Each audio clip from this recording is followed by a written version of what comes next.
এই মুহূর্তের পাওয়া আবহাওয়ার বড় খবর। পশ্চিমী ঝঞ্ঝা ও পূবালি হাওয়ার সংঘাতে কনকনে ঠান্ডার মাঝেই কলকাতা সহ বাংলার এই জেলাগুলিতে টানা 2 দিন বৃষ্টি ও ঘন কুয়াশার সতর্কতা জারি করল আলিপুর আবহাওয়া দফতর। তো কনকনে ঠান্ডার মাঝেই পশ্চিমী ঝঞ্ঝা ও পূবালি হাওয়ার সংঘাতের জেরে কবে থেকে কলকাতা সহ বাংলার কোন কোন জেলাগুলিতে ঘন কুয়াশা ও বৃষ্টির সতর্কতা জারি করেছে আলিপুর আবহাওয়া দফতর, বিস্তারিত জানিয়ে দেব আজকের এই ভিডিওতে। তো অবশ্যই ভিডিওটি সম্পূর্ণ দেখবেন। ভিডিওটি ভালো লাগলে লাইক করবেন, আর এমনই প্রতিদিনের আবহাওয়ার গুরুত্বপূর্ণ খবরগুলি সবার আগে পাওয়ার জন্য আমাদের ইউটিউব চ্যানেলটি সাবস্ক্রাইব করুন।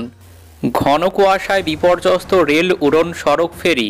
ভোর থেকেই জাঁকিয়ে ঠান্ডা গোটা বাংলায়। ঘন কুয়াশার চাদরে ঢাকা পড়েছে পশ্চিমের জেলাগুলি, কুয়াশায় ঢেকে উত্তরের জেলাগুলিও। ঘন কুয়াশায় ঢাকা ডুয়ার্সো, দিনভর কনকনে শীত।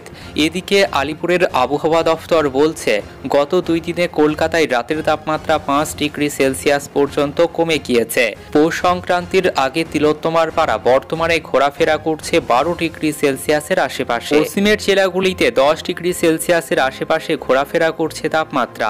এদিকে রাত পেরোলেই আবার মকর স্নান, তার আগেই হাড় কাঁপানো ঠান্ডাকে সঙ্গী করেই গঙ্গাসাগরের পথে চলেছে পুণ্যার্থীরা।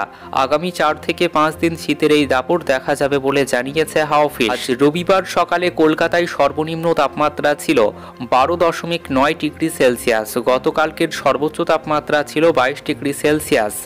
বাতাসে জলীয় বাষ্পের সর্বোচ্চ পরিমাণ 44 থেকে 96%। তবে নতুন সপ্তাহের মাঝামাঝি সময় থেকে ধীরে ধীরে আবহাওয়া বদল হতে পারে বলে মনে করছেন আবহাওয়া দফতরের আধিকারিকরা। আগামী বুধবার 17 জানুয়ারি ও 18 জানুয়ারি বৃহস্পতিবার রাজ্য জুড়ে বৃষ্টির সম্ভাবনা রয়েছে। আগেই সে কথা জানিয়েছে মৌসুম ভবন। আগামী 17 জানুয়ারি বুধবার সকাল থেকেই দেখা মিলতে পারে মেঘলা আকাশের, তারপর থেকেই ফের বাড়তে পারে তাপমাত্রা। আগামী বৃহস্পতিবার হালকা থেকে মাঝারি বৃষ্টির সম্ভাবনা রয়েছে কলকাতা সহ দক্ষিণবঙ্গের জেলাগুলিতে।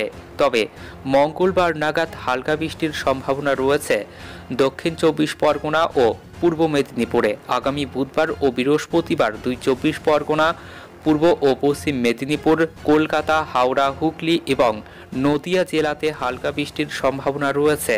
এর মধ্যে সিকিমেও বৃষ্টির সম্ভাবনাও রয়েছে। পাশাপাশি দার্জিলিংয়ের উঁচু এলাকাগুলিতে তুষারপাতও হতে পারে। তো এই ছিল আবহাওয়া দপ্তরের দেওয়া লেটেস্ট আবহাওয়ার আপডেট। ভিডিওটি ভালো লাগলে লাইক করবেন। ধন্যবাদ।